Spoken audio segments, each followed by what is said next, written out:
Welcome to the programme.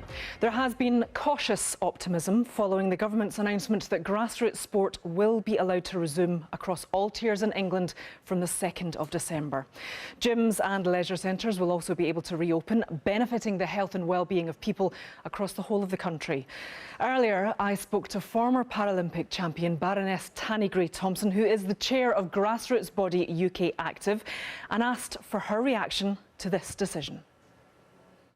It's hugely positive, and it's a real shift in government policy because this is about people's mental health and well-being as well as their physical health as well. And, you know, we know in first lockdown that people's physical activity dropped by about 70%.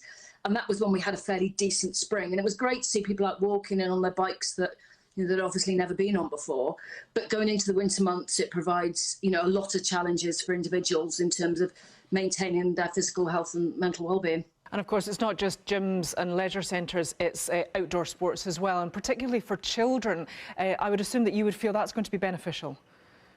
It's really important. So we know this year that children have missed at least 23 weeks of school, and the PE lessons and the after-school activities that come with that. Already we had a generation of young people who the 5 fittest in a class today, 30 years ago, would have been the least 5 fittest. So, you know, it's important that the government really thinks its whole strategy on physical activity, physical literacy, to take a really long-term look at this.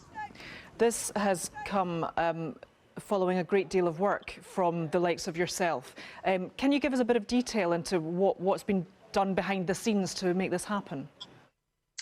Well, it's a huge amount of meetings. I'm in consultation with Chief Medical Officer with Sage in terms of bringing in guidance for the sector, which covered ventilation, track and trace, physical distance of equipment and hygiene. You know, really high standards were brought in. I mean, obviously, it's been amazing to see the petition where 600,000 people signed, and there's a debate currently happening this afternoon in the House of Commons. The challenges we've got ahead for the sector, you know, furloughing helped to some extent, but it wasn't tailored to the sector. We're asking government to keep looking at the sector to protect it going forward. About a third of public leisure centres didn't open after the first lockdown ended, and that also could have a long-term impact on people being active. All right. Well, Baroness Tanni Grey-Thompson, thank you so much for taking the time to speak to us. Thank you. Thank you.